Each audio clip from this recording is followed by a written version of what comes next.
Y quisiera empezar la conferencia con una ilustración que suelo usar para ilustrar esa dimensión privada o doméstica de la gran comisión del discipulado, de nuestra labor como cristianos en esta tierra. Recuerdo hace años, cuando me saqué el carnet de conducir, que después del examen estaba yo muy nervioso, ¿verdad? Y estaba mirando por los retrovisores y estaba mirando la carretera. El examinador me dijo: ¿está usted aprobado? Pero relájese, hombre, relájese, que está usted hipervigilante. Y la verdad es que 20 y tantos años después sigo hipervigilante. Siempre que subo y me pongo al volante estoy vigilando por los espejos retrovisores, qué es lo que sucede detrás. Vigilo que esté todo el mundo bien, vigilo los coches que hay delante. Mi esposa lo sabe, que realmente es difícil conversar conmigo cuando estoy conduciendo. Si hay algún tema importante que tratar, siempre nos preguntamos, ¿hay algo de qué hablar? Y si hay algo de qué hablar, entonces conduce ella, porque ya sabéis, las mujeres tienen un radar, ¿verdad? Son capaces de estar conduciendo y hablando contigo y dando galletitas a los niños detrás, etcétera, etcétera. Pero los hombres, no sé si es que solo tenemos una neurona y nos ponemos a conducir, solamente podemos conducir. Pero sigo hipervigilante después de todos estos años. Miro hacia adelante para ver cómo está el camino, la lluvia, el tráfico. Miro por los retrovisores, si viene un coche por detrás, pero sobre todo por ese retrovisor que hay en el centro, ¿verdad? Que nos permite ver lo que sucede dentro del vehículo. Mi esposa, mis hijos, si están cansados, si alguno está mareado, etcétera. Y digo que esto es una ilustración de la vida cristiana, de nuestra misión. Todos estamos en ese viaje hacia adelante. Y cuando tratamos un tema tan fundamental como el discipulado, la misión que tenemos de hacer discípulos, miramos hacia adelante. El Señor nos impulsa con su poder, nos encomienda algo. Id y haced discípulos a todas las naciones. Miramos también hacia atrás porque nos es importante ver cuál es el contexto histórico, teológico, bíblico. Cómo alcanzar las naciones está desde siempre en el corazón de Dios. Y es ese mismo Dios el que nos envía como emisarios suyos a las naciones. Pero nos es imprescindible mirar dentro. Y en la conferencia en la que estamos ahora quisiera que miráramos por ese retrovisor central. Dentro, las circunstancias, el contexto de nuestra propia realidad, de nuestro propio hogar, y cómo nuestra labor de hacer discípulos necesita ser eficaz, en primer lugar, con los discípulos que tenemos más cerca. Nuestra esposa, nuestros hijos, aquellos que tenemos en el hogar. Y es un tema tremendamente importante en el que estamos. Hemos de mirar hacia adelante, hemos de mirar hacia atrás, hemos de mirar hacia adentro. Porque nuestra misión, queridos hermanos, y creo que esto nos alcanza a todos, seamos padres, madres, abuelos, tíos, pastores, maestros, diáconos, misioneros, nos alcanza a todos en el rol en que el Señor nos haya puesto en esta tierra. Nuestra misión depende en buena parte de lo que suceda dentro de nuestro hogar, porque nuestro hogar es el principio de esa gran comisión. Y la gran comisión empieza en el hogar. Antes de ser pastor, mi padre también es pastor y sigue pastoreando. Antes de ser pastor, mi padre trabajó durante muchos años en una empresa de alimentación. Y cuando salía un nuevo producto, lo primero que él hacía era traerlo para casa. En casa lo probábamos. Estábamos contentos, sobre todo si era chocolate. Lo probábamos, o mi madre lo cocinaba, fuera una carne, fuera cualquier tipo de producto. Eso le permitía a él saber de primera mano que lo que estaba exportando, que lo que estaba llevando y vendiendo era un producto de calidad. Y podía decir, es bueno, lo hemos probado en casa. nos es necesario, en primer lugar, antes de alcanzar con el Evangelio al último ser humano del planeta, nos es necesario, en primer lugar, que el Evangelio nutra, alimente a los nuestros. El mismo Señor Jesús nos dijo que predicásemos el Evangelio y nos lo presenta en esta progresión.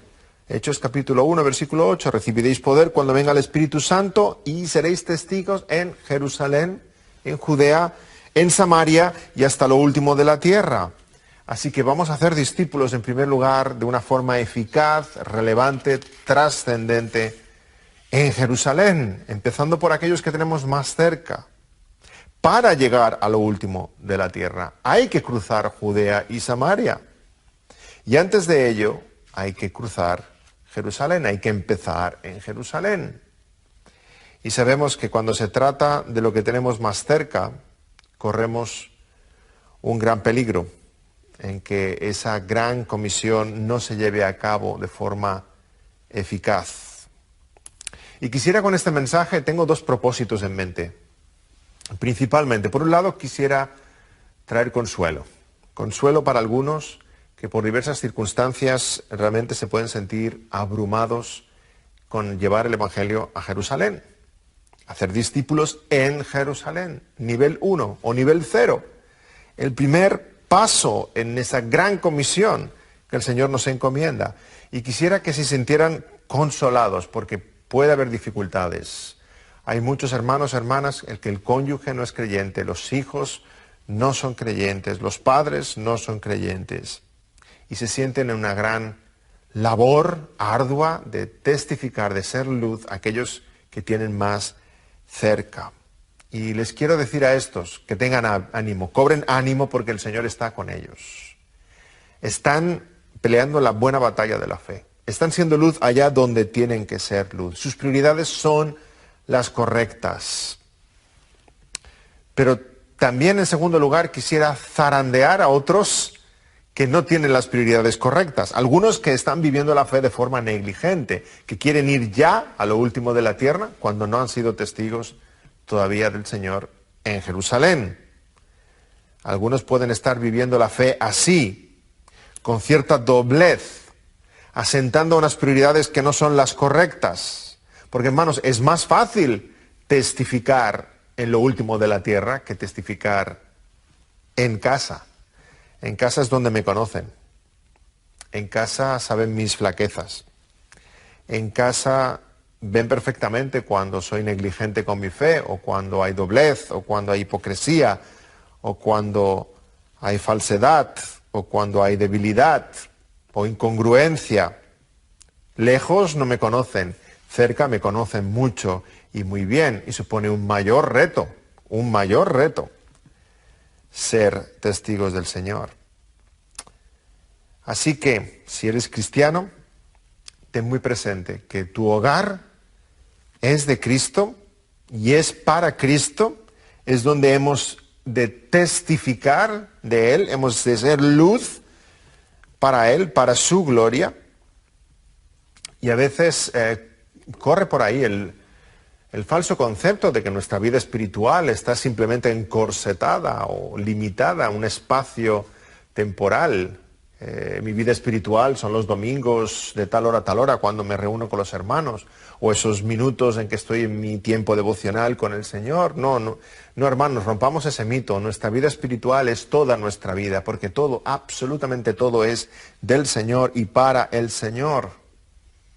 No solamente un área o un tiempo concreto. Si eres de Cristo, tus hijos son de Cristo, tu esposa es de Cristo, tus finanzas, tus emociones, tus pensamientos, tus metas, tus bienes, tus sentimientos, tus sueños, tu casa, todo es de Cristo. Y por tanto, el que tu hogar se rinda a los pies del Señor tiene que ser tu primerísima prioridad y tu tema de oración. Dice Abraham Kuyper: no existe una pulgada cuadrada en todo el dominio de nuestra humana existencia sobre el cual Cristo, quien es soberano sobre todo, no grite mía. Todo, absolutamente todo, pertenece a Cristo. Decimos que es mío o nuestro por su bondad, su generosidad y su gracia, pero realmente es suyo, le pertenece. Así que la gran comisión empieza por esa casa en la cual te ha puesto como embajador, como luz, y en tu casa es donde empieza la gran comisión.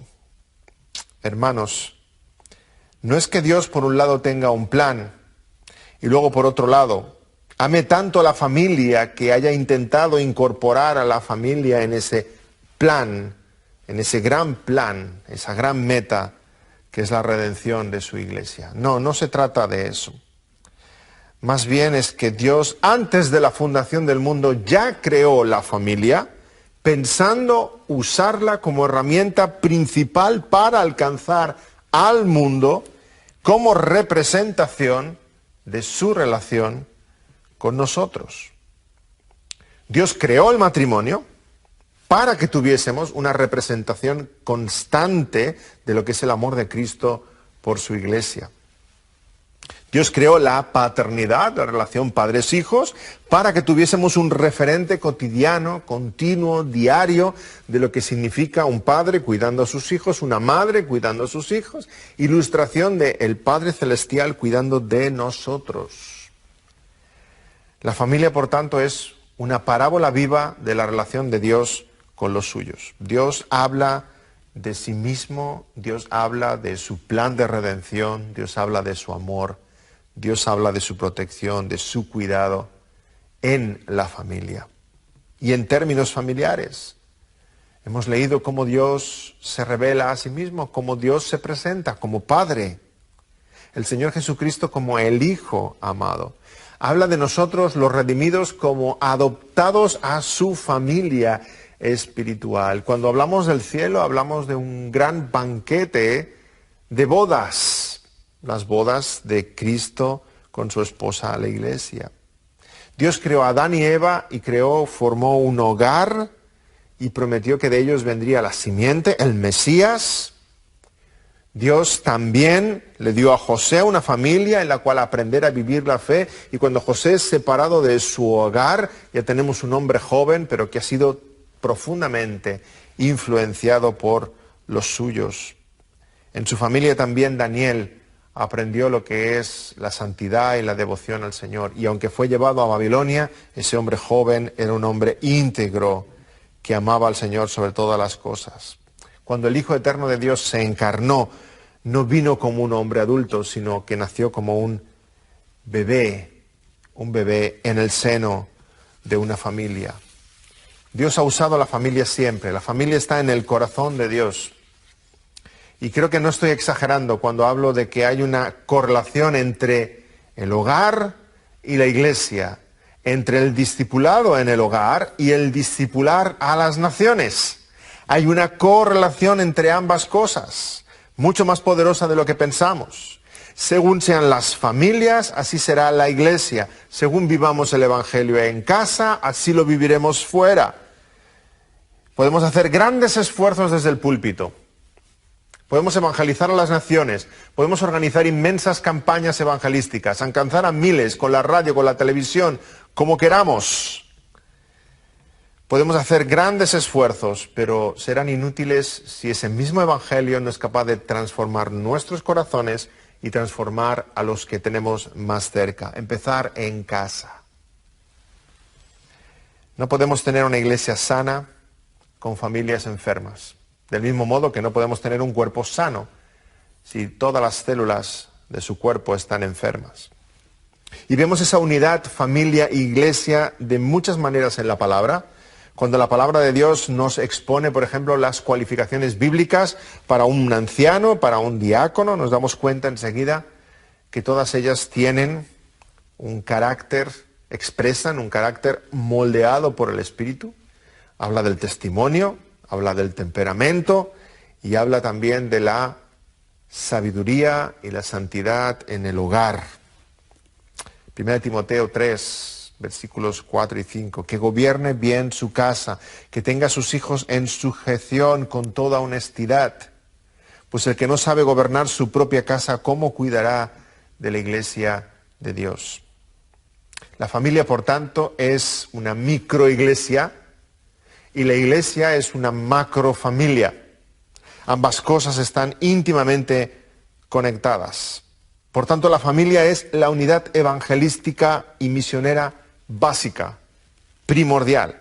La familia de invento divino es el ladrillo básico que Dios usa para construir la ciudad de Dios. La familia es la unidad de combate más elemental en el ejército espiritual. La familia es la escuela más diminuta y más efectiva del mundo. La familia es el hospital de campaña que nunca cierra, que siempre sirve las 24 horas del día, nunca descansa. La familia es cuna de predicadores, cuna de diáconos, cuna de misioneros, cuna de evangelistas, cuna de pastores, cuna de maestros. La familia cristiana es el epicentro de las misiones. La familia cristiana es donde se produce el discipulado más eficaz, donde debe producirse el discipulado más eficaz. Y debemos poner atención, hermanos, en lo que sucede de puertas adentro, con gran respeto. Y de esa manera empezaremos a cambiar el mundo. Sí, estoy convencido, hermanos, de que el mundo va a cambiar para la gloria de Dios, empezando por el comedor de casa, empezando por nuestros hogares. La iglesia, por tanto, es reflejo de lo que las familias sean. Pero esa correlación entre familia e iglesia también es cierta en otro sentido. Es cierto que la virtud de la familia repercute en la santidad y en la calidad de la iglesia, pero también es cierto que cuando nuestra casa no está bien, nuestra labor tampoco, nuestro ministerio tampoco, no somos capaces de ministrar. El apóstol Pedro nos advierte que tratemos a nuestras esposas como vaso más frágil, coherederas de la gracia, para que nuestras oraciones no tengan estorbo. Por supuesto, hay una relación entre lo que yo vivo en casa, con mi esposa, con mis hijos, y luego mi relación con el Señor, mi relación con la iglesia, aquellos que somos pastores, misioneros, predicadores, nuestra relación con nuestra labor y nuestro servicio al Señor. Cuando el hogar empieza a flaquear, cuando el matrimonio tiene una época oscura de crisis, cuando hay tensión, abatimiento, culpa, resentimiento, inseguridad, lo más sabio es dejar a un lado nuestro ministerio público, lo que estemos llevando a cabo, para centrarnos en nuestro ministerio privado, doméstico, en el hogar, hacer discípulos, nuestra esposa, nuestros hijos, el hogar cristiano. Y aquí quisiera de nuevo tener unas palabras de exhortación y de consuelo para todos, pero muy en especial para aquellos que puedan estar escuchando, que sean pastores, misioneros, líderes cristianos. En primer lugar, unas palabras de exhortación, porque creo que somos presa fácil del temor a los hombres. Tenemos un ministerio público, tenemos que enseñar, tenemos que predicar, tenemos que discipular, tenemos que evangelizar y somos presa fácil del temor a los hombres. Existen demasiados cristianos, sobre todo muchos pastores y misioneros, que empujados por el temor a los hombres, el qué dirán, el qué verán, el qué pensarán de mí, continúan adelante con su labor, con su trabajo, a expensas de la familia. Y eso es desastroso, eso es terrible, terrible. He visto tantos hogares de pastores, de misioneros, deshechos, por culpa de ese temor a los hombres que nos empuja a seguir adelante por el qué verán, cuando realmente de puertas adentro el hogar está en tremenda necesidad. Y una familia que es llevada hacia adelante a rastras, frustrada, y eso no debe ser así. Hermanos, el Señor le pidió a Abraham que sacrificara a su hijo en el monte Moriah, pero no te está pidiendo a ti que sacrifiques tu matrimonio y tu hogar por ese ministerio que tienes delante, en el altar del ministerio. Si ese es tu caso, yo diría que pares, que dejes el ministerio, que tomes un largo sabático, que expliques a tu congregación, a los líderes en tu iglesia, sobre tu necesidad, sobre tu agotamiento, que pidas una excedencia, que tomes una pausa muy necesaria, ya seas pastor, diácono, maestro, predicador. Dedícate a tu primer ministerio, que es tu hogar. Es donde empieza la gran comisión y es tu primer campo misionero. Y es, de hecho, de lo primero de lo cual Dios te pedirá cuentas. Unas palabras de exhortación, por tanto, pero también unas palabras de consuelo para todos, en especial aquellos que están en el liderazgo cristiano. Sí, consuelo, porque, hermanos, creemos en la gracia soberana de Dios. Estoy convencido de que la gracia soberana de Dios se expresa en nuestras vidas y de forma inusitada, en especial en el contexto de la familia. Y la gracia de Dios, gracias a Dios, no es algo que nosotros podamos manipular. Dicho de otro modo, hay cristianos ejemplares que han llevado a cabo su labor con suma excelencia, haciendo como padres aquello que delante del Señor agrada a Dios, y sus hijos no están en la fe.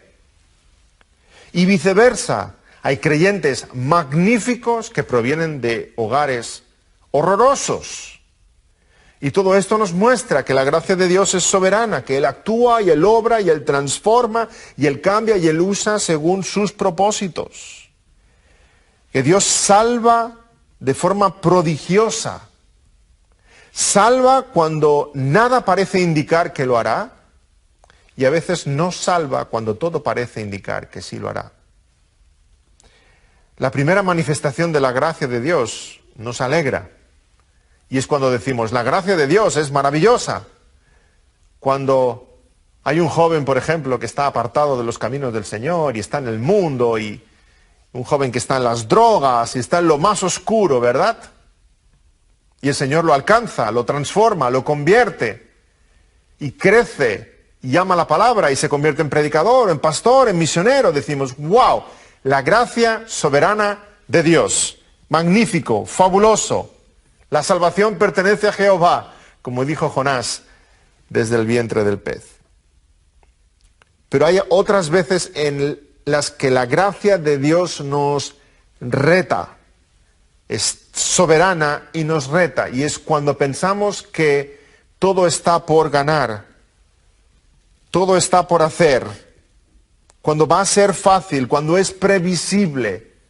Aquel joven en la iglesia que anda en los caminos del Señor, en un hogar cristiano, que parece que ha profesado fe y luego se va al mundo y se pierde. Aquel hijo de pastor, que parece indicar que también será pastor, igual que su padre, y le vemos en el mundo y se pierde. Ahí es cuando la gracia soberana de Dios nos reta, cuando no acabamos de entender y decimos, ¿por qué, Señor?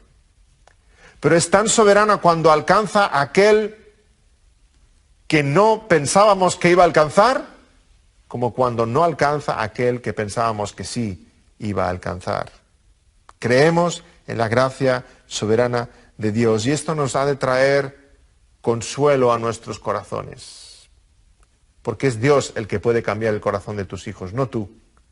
Como mucho tú tendrás el privilegio de ser instrumento en las manos de Dios para cambiar el corazón de tus hijos, pero es Dios el que va a cambiar sus corazones. La salvación pertenece a Jehová y nos ha de llenar este pensamiento de una tremenda humildad, gratitud y a ponernos de rodillas delante del Señor, a orar por la salvación de los nuestros.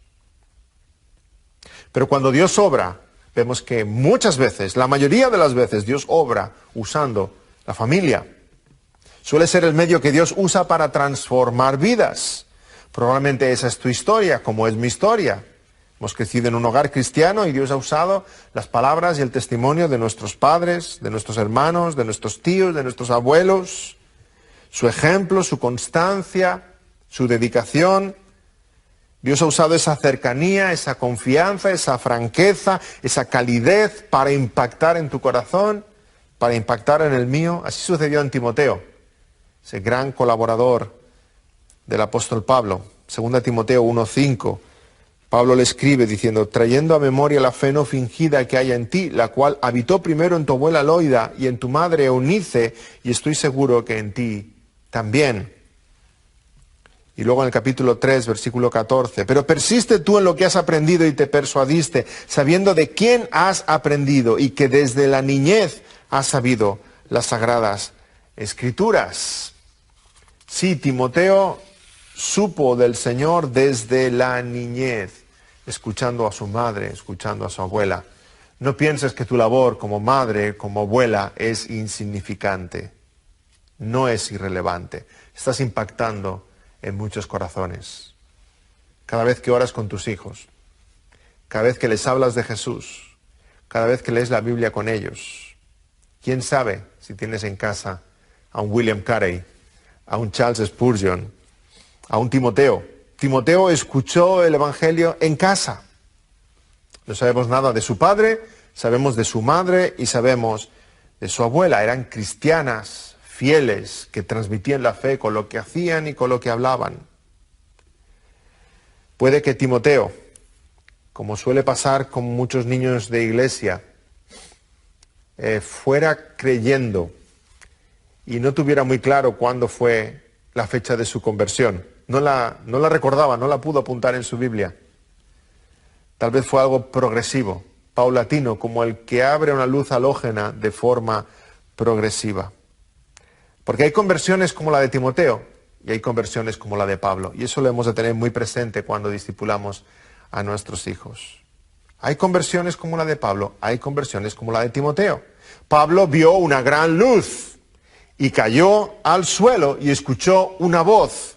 Saulo, ¿por qué me persigues?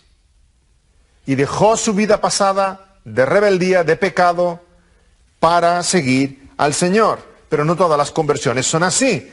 Timoteo no vio ningún resplandor. La verdad empezó a brillar de forma progresiva en su alma como una lámpara que vamos encendiendo poco a poco. Timoteo no oyó una voz desde el cielo.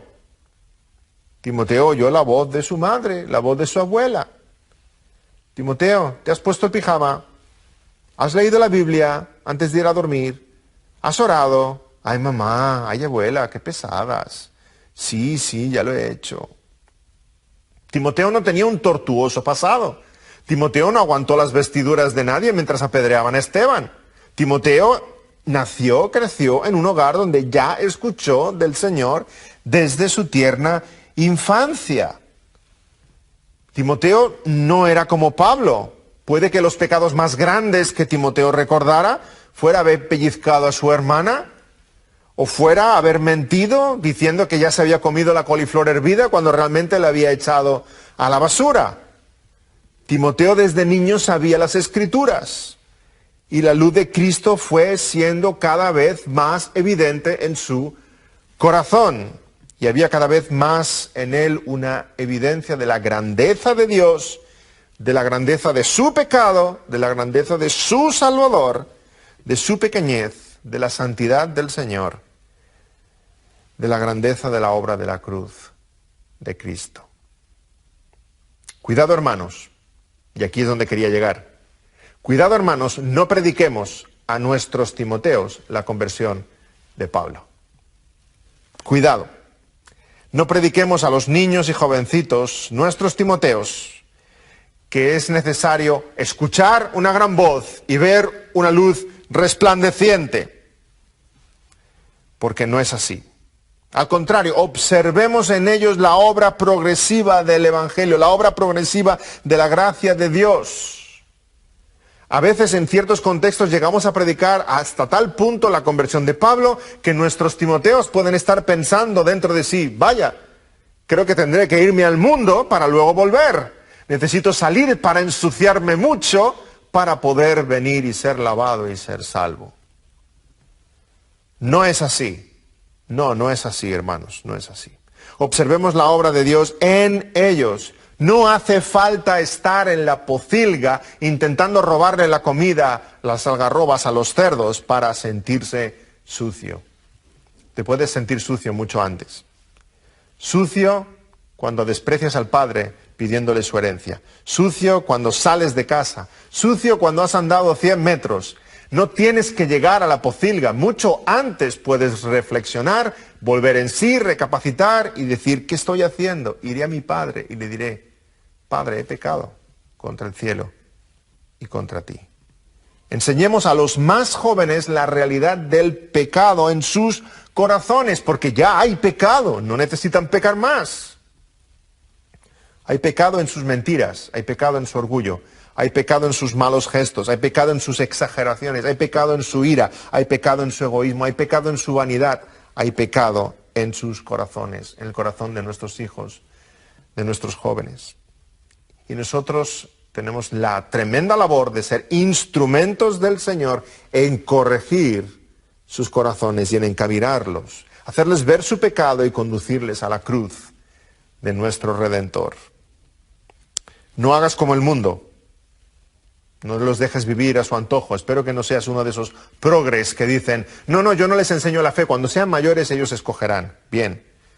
Espero que no hagas lo mismo con todas las áreas de la vida, ¿verdad? No los lleves al colegio, no les enseñes matemáticas. Ellos ya decidirán en el futuro si quieren ser matemáticos o no. No hagas como Elí, que no los estorbó. Los hijos de Elí no se encontraron con el enfado de su padre, con la ira de su padre, con la corrección de su padre, y se encontraron después con la corrección de Dios. Lo más importante en la vida no es que tus hijos estén satisfechos consigo mismos y sean felices, no. Es la santidad de tus hijos. Necesitas que entiendan que están sucios y que pueden y necesitan recibir el regalo del perdón de Dios. Hacerles sentir enfermos espiritualmente para que busquen la medicina espiritual que es el Señor Jesucristo. Y hay conciencia de pecado en ellos. Nosotros hemos de ser abogados de esa conciencia que Dios ha grabado en los corazones de nuestros hijos.